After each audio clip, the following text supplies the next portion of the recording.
올 추석에 명절이 얼마 남질 않았습니다. 연휴 기간만 무려 열흘이죠. 그런데 우리나라 성인 10명 중에 8명이 명절 스트레스를 받는다. 이런 설문조사가 나왔습니다. 아무래도 스트레스가 좀 많겠죠. 명절만 되면 화목했던 가정에서도 크고 작은 다툼이 벌어지는 경우가 많습니다. 마이 패밀리 시간인데요. 올 추석에는 제발 싸우지 좀 말자. 이런 주제로 얘기를 나눠보겠습니다. 숭실사이버대 상담학과 이호선 교수입니다. 안녕하세요. 안녕하세요. 예. 추석 연휴가 어떻게 기다려지십니까? 아니면 도망가고 싶으십니까? 이게 마치 버튼을 누르면 전기가 오르는 것처럼 명절 얘기가 나오면 저도 머리가 쭈뼛쭈뼛합니다. 그런데 저의 이야기뿐만 아니라 이번에 아주 흥미로운 조사를 하나 이제 했더라고요. 그 취업 포털로 알려진 잡코리아하고 아르바이트 포털 알바몬 쪽에서 양쪽에서 직장인하고 취업 준비생 2,892명을 대상으로 조사를 했다는 거예요. 그래서 실제 명절이 스트레스가 되느냐? 이렇게 질문을 해봤더니 그중에서 전체 77.5%가 나는 명절 스트레스를 받고 있다. 이렇게 답변을 했는데 그중에서도 보니까 직장인들 중에는 기혼 여성이 81.1%가 그리고 미혼 여성도 76.1% 그리고 또 기혼 남성도 74%고요. 심지어 미혼 남성도 70.5%. 대부분의 사람들이 8명, 10명 있으면 8명은 이 명절이 1년에 스트레스를 준다고 생각을 하고 있었던 거죠. 네. 10명 중에 8명이 명절 스트레스를 받는다라고 나오는데요. 나머지 20%의 참 비결이 궁금하네요. 자, 이 명절 스트레스 왜 받는지 영상 보시겠습니다. 할 일이 많이 쌓였을 때 남편은 도와주지 않고 하니까 스트레스를 많이 받죠. 뭐 연봉 관계라든가 이런 것들. 누구는 마음 놓고 이야기하는데 어떤 형제는 마음 놓고 이야기할 수 없는 스트레스. 명절만 돌아오면 가슴이 답답하고 화가 날 때가 많아요. 한 지자체가 도민 1,300여 명을 대상으로 한 여론조사에서도 가족 사이의 갈등, 친지의 잔소리가 추석에 즐겁지 않은 중요한 이유인 것으로 조사됐습니다. 명절 가족 갈등의 단골 소재인 부부 갈등이 이혼으로 번지는 일도 많습니다. 자, 2015년 이혼 건수는 월 평균 9,100여 건이었는데 추석 다음 달인 10월엔 9,800여 건을 기록하고 있습니다. 실제로 한 700여 건이 더 늘어나는데요. 자, 싸우지 않으려면 어떻게 해야 되는지 지금부터 이제 핵심적인 얘기를 좀 해보겠습니다. 교수님은 주로 뭘로 싸우세요? 싸울 수 있는 주제로는 다 싸우죠. 근데 아마 저뿐만 아니라 이 명절이란 때가 에너지도 많이 집중되고 우리가 조금 전에 CG에서 봤던 것처럼 실제 뭐 돈 문제, 또 일의 문제, 또 관계의 문제, 여러 복잡한 문제들이 함께 집중되는 시기이기 때문에 여러 가지 주제로 싸우는데요. 주로 이제 어떤 주제로 많이 싸우는가? 크게 이제 잡아보면 한 4종류의 주제로 싸우고 있다. 이렇게 봐야 될 것 같은데 첫 번째로는 본가, 처가 갈 것인가 말 것인가. 또 두 번째로는 제사 이거 지내야 되나 말아야 되나. 또 형제나 동서지간에 너 그렇게 잘났냐. 너 얼마나 잘났으면 그런 얘기하냐. 이런 걸로 다투고 또 한 가지는 결국 헤어지기 전에는 부모님 그래서 연로하신 부모님 누가 모실 것인가. 이런 것들로 사실은 작고 큰 이야기가 나오다가 이게 다툼으로 이어지는 경우가 가장 많다고 봐야죠. 그러니까 이 비중의 순서인 모양이에요. 제일 먼저가 본가, 처가, 가, 마라잖아요. 화면 좀 보실까요? 자, 음식점 앞에 유리창이 산산조각이 났고요. 가게 안은 부서진 식탁과 의자들이 어지럽게 널려 있습니다. 범퍼가 찌그러진 차량이 가게 앞을 막아서고 있습니다. 미집 소리가 나서 그러니까 차가 들어가 있더라고. 운전하는 사람만 안 됐어요. 음식점으로 돌진한 차량의 운전자는 50살 권모 씨였습니다. 가게 주인인 안모 씨의 남편이죠. 자, 이유가 무엇이었느냐? 명절에 부인이 시댁에 가지 않았기 때문이었습니다. 뭐 명절인데도 시댁에 안 갔다는 이유로 또 이제 말다툼 하다가 머리채 사소하게 싸우고. 좀 극단적인 얘기긴 합니다만은 그렇죠. 이제 예전엔 본가에 안 간다는 것을 상상하기조차 좀 어려웠을 거예요. 그렇죠. 그런데 요즘에는 많이 달라졌습니다. 특히 이번에 이제 연휴가 한 열흘 정도가 되니까 아예 그러면 뭐 여행을 가자라는 댓글도 있더라고요. 그렇죠. 조상님을 리조트에서 모시는 경우도 요새 굉장히 많은데 네. 이제 이런 것들이 과거와는 확실히 이 명절과 관련된 전반적인 문화가 이동하고 있다 이렇게 좀 봐야 될 것 같아요. 네. 그 전에 우리가 명절의 제사, 차례 이런 것들은 의무였죠. 이게 옵션이 아니었거든요. 그렇죠. 이제는 뭐 제사라든지 아니면 제사상에 놓는 음식 종류라든지 아니면 뭐 장소라든지 이런 것들이 일련의 옵션이 돼버려서 선택이 가능한 걸로 요새 세대들에게는 또 이해가 되고 있거든요. 근데 네. 이 앞세대 우리 전 세대 부모님들이 볼 때에는 야 이게 말세다 이런 생각이 좀 드실 만은 한데 근데 요새 이제 우리가 추석이 아직 시작되지 않았습니다만 우리 어제 그제 토요일 일요일이었잖아요. 네. 뭐 고속도로가 아주 뭐 꽉 찼습니다. 왜냐하면 미리 차례 벌초하고 미리 차례 드리고 나서 이번 연휴 동안에 해외여행 가겠다 이런 네. 분들도 굉장히 많았고 아예 해외에 간 김에 해외에서 가족들 모여가지고 차례를 지내자 이런 가족들도 있더라고요. 그 며느리들 입장에서는 어떻습니까? 가장 듣기 싫은 얘기가 뭘까요? 시댁에서.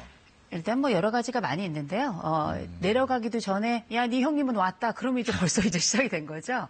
대개는 이게 언제 내려오니? 네. 네가 내려오는 시간이 참 궁금하다. 이런 일련의 안부이자 염려이자 기다림에 대한 말씀이신데 이제 내려가고 있는데 혹은 내려가려고 하고 있는데 이제 그런 전화가 오거나 그러면 내려가던 차도 돌리고 싶죠. 그렇죠. 이제 어쩌면 우리가 이제 그 명절 시기에 여러 가지 일도 많이 집중이 되고 관계들이 많이 집중이 되기 때문에 어떤 이야기를 어떻게 전달하느냐 이것도 굉장히 중요할 것 같아요. 예.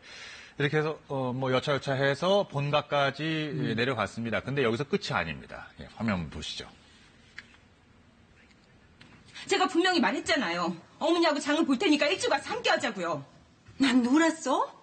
나도 바빴어. 일했다고. 그건 형님 사정이고요. 동서야말로 원래 하던 거. 나 없이도 그동안 쭉 잘해와놓고 갑자기 왜 그래? 조용해라. 그만해. 왜 나보고 그만하래? 당신이라도 내 심정 알아주라. 당신은 나가 있어서 모르지? 해마다 명절이면 나만 죽거나 나만. 나보고 왜 밥 안 먹냐고? 하루 종일 냄새에 질려서 거짓 떠보기도 싫어. 나 혼자 쎄 빠지게 하는 동안 누구 하나 전화 한 통 없고 뒤늦게 와서도 미안하다 말 한마디 없어. 나도 먹고 살라 그래. 명절 앞두고 돈 풀릴 때가 나한텐 대목이야. 영업하는 게 쉬운 줄 알아? 일하기 싫어서 몰래 놀다 온 것도 아니고 먹고 살려고 바둥거리는데 도와주지는 못할 망정 꼭 일해야겠어?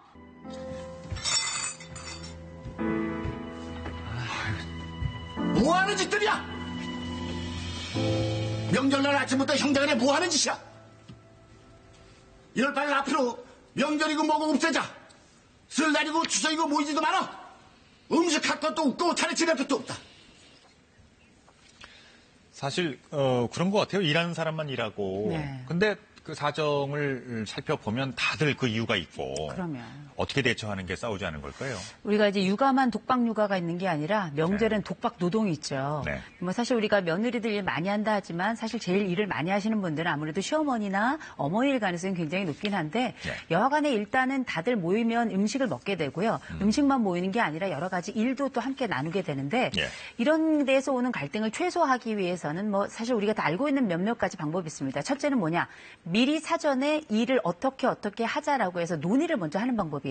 네. 예를 들어서 뭐 저희 집 같은 경우에는 며느리가 둘인데 저희는 아예 각자 음식을 한 가지씩 해가지고 오고 어머니까지 해가지고 음식 3가지 종류만 딱 해서 먹습니다. 그중에 사실 제가 하는 음식은 맛이 없어서 잘 안 먹기 때문에 그냥 뭐 2가지만 했다고 봐야 되는데 그래도 이렇게 일을 분담을 미리 하고 또 음식을 분담을 하는 과정 이게 어떻게 보면 심리적인 공평성도 갖게 되고 동시에 다들 서로 나누어서 일을 하는구나라는 이런 생각을 갖게 되기 때문에 억울함이 좀 덜하고요. 네. 또 하나는 우리가 왜 누군가 일을 하게 되면 또 다른 사람이 일을 좀 덜 하게 되잖아요. 그렇죠. 그럴 때 일을 덜 하는 사람은 대신에 말의 빚을 갚으면 되는 거거든요. 충분히 고맙다 말해주고 이런 심정적 위로를 하는 것도 굉장히 중요한 일의 한 영역이기 때문에 이런 부분들이 잘 골고루 이루어지면 사실은 갈등은 최소화될 수 있다고 봐야죠. 이런 건 어떨까요? 그 제수 음식이 요즘에는 그 냉동식품으로도 잘 나오거든요. 네네. 배달시켜서 해동해서 쓰면 어떨까요? 이제 그런 얘기를 했더니 이제 한 어르신이 저한테 그러시더라고요. 조상님이 임플란트 해야 되겠다고. 옛날하고 다르게 지금 세대에 있어서 제사의 중요성이 과거만큼 무겁고 엄중하진 않은 것 같아요. 네. 그렇다 보니까 뭐 요새는 제사상에 피자도 올라가고 심지어 저는 아보카도가 올라간 집도 봤어요. 신세대의 새로운 제사상이 아주 낯선 것은 아닌 게 우리가 그 옛날에 왜 조선의 예학자들이 따로 있었잖아요. 예. 뭐 예와 의 이런 것들을 연구하는 학자들인데 여기서도 제사상이라는 그것은 그 시대의 풍속을 따르는 게 맞다. 이런 이야기가 나올 정도라 사실은 변화하는 제사상은 변화하는 문화를 담아내는 게 맞기는 맞는데 아무래도 중요한 거는 이 부분에 있어서는 가장 중요한 게 음식이 어떤 종류냐가 아니라 어떤 정성을 어떤 마음으로 들이느냐 이게 굉장히 중요한 부분이라 정성의 무게를 좀 달아보면 어떨까 이런 생각을 해봅니다. 그래서 이제 우스갯소리로 이제 남의 조상을 내가 왜 제사상을 차리느냐 뭐 이런 얘기도 있다고 하는데요. 가족이니까요. 네. 근데 이제 보통 이거는 그냥 나올 수 있는 말은 아니고요. 얼굴 한 번도 못 본 당신네 조상을 내가 왜 모시냐 이렇게 이야기를 하잖아요. 네. 근데 그런 얘기가 나올 때는 그냥 나오는 것이 아니라 그 이전의 숱한 과정을 통해서 마음이 많이 상했다는 거예요. 네. 조상을 운운한다는 얘기는 이제 끝까지 가볼 때까지 가보겠다는 거거든요. 그렇죠. 그래서 이미 우리가 이런 이야기가 나오기 전까지 혹시 이 사람에게 너무 많은 심리적인 노동이나 실질적 노동이 가 있진 않은가 혹은 이 사람이 상대적인 어떤 차별을 받고 있진 않은가 내가 이 부분에 있어서 더 많은 기여와 더 어떤 칭찬이나 이런 돌봄을 좀 해야 되지 않을까 이런 생각을 한번 먼저 해보시면 어떨까라는 생각이 좀 들어요. 예. 그리고 이제 본가에서 형제 자매들이 모였을 적의 얘기, 그러니까 동서끼리 형제끼리 다툼이 있는 경우 네. 이런 것들은 어떻게 가는 경우가 많을까요?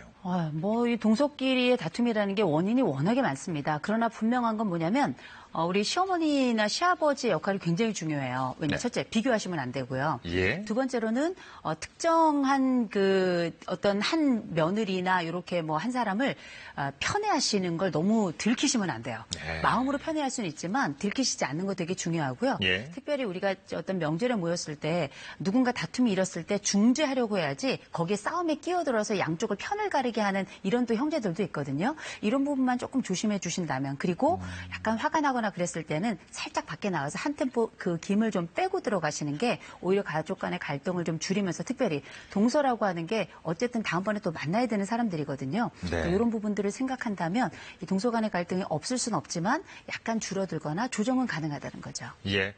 자, 이렇게 해서 본가에서 이제 말 조심하면서 그리고 뭐 이제 화해와 어떤 이제 그게 중요하군요. 다음에 우리는 다시 만날 사람들이다. 그렇죠. 이거 말이죠.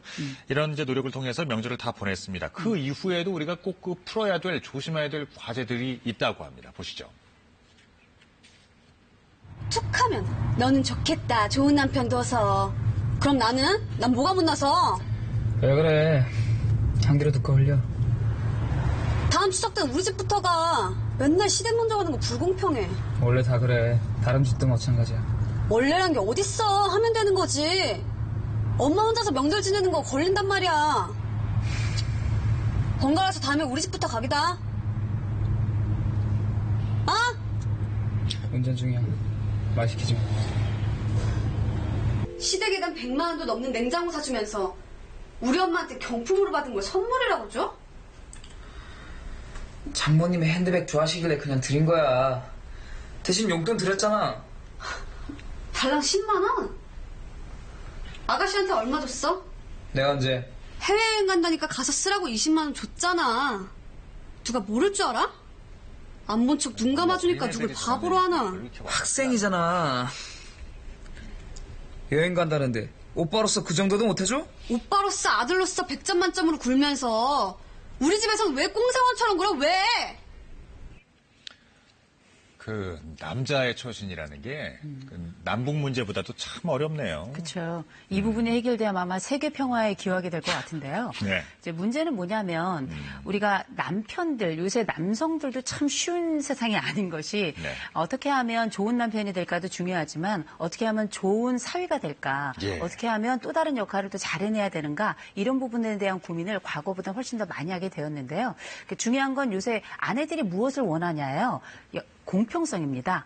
처가와 본가 간의 공평성, 너와 나 사이의 그 가사 분담에 있어서의 공평성, 이런 요소들이 과거와 다르게 한쪽에만 편중되어 있는 것이 아니라 양쪽에 이제 골고루 나누었으면 좋겠다는 부분이고, 이런 부분에 대해서 일방적으로 과거의 방식만 고집을 한다면 갈등은 끊임없을 거고요. 조금 더 양해하고 한 발짝 물러서서 같이 이야기하겠다는 그 심리적 공간만 보여주어도 사실 아내들이 이렇게 발끈하지는 않거든요. 네. 그래서 우리가 농담 삼아 수신제가라는 말이 있잖아요. 그 손수에다가 몸신, 손과 몸으로 하는 건 제가 하겠습니다. 뭐 이런 얘기 하거든요. 그러니까 이런 마음의 자세가 어쩌면 아내들을 녹이는 더 중요한 요소가 아닌가 싶어요. 어쩌면 말이죠. 그러니까 이렇게까지 이제 싸우게 되는 이유들을 살펴봤는데요. 싸우지 않기 위해서 다른 것들은 다 잊어도 좋으니까 이것만은 기억하자, 좀 정리해 주시죠. 제일 중요한 건 뭐냐면 가족은 다시 만나야 된다는 겁니다. 원튼 원치 않든 내가 싫든 좋든 만나야 되는 그 사이이기 때문에 우리는 다시 만날 사이다.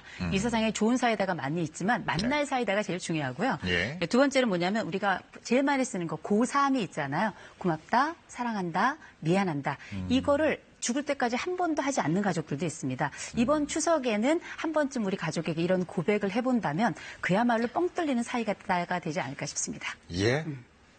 자, 지금까지 숭실사이버대 상담학과 이호선 교수와 얘기 나눠봤습니다. 감사합니다. 고맙습니다.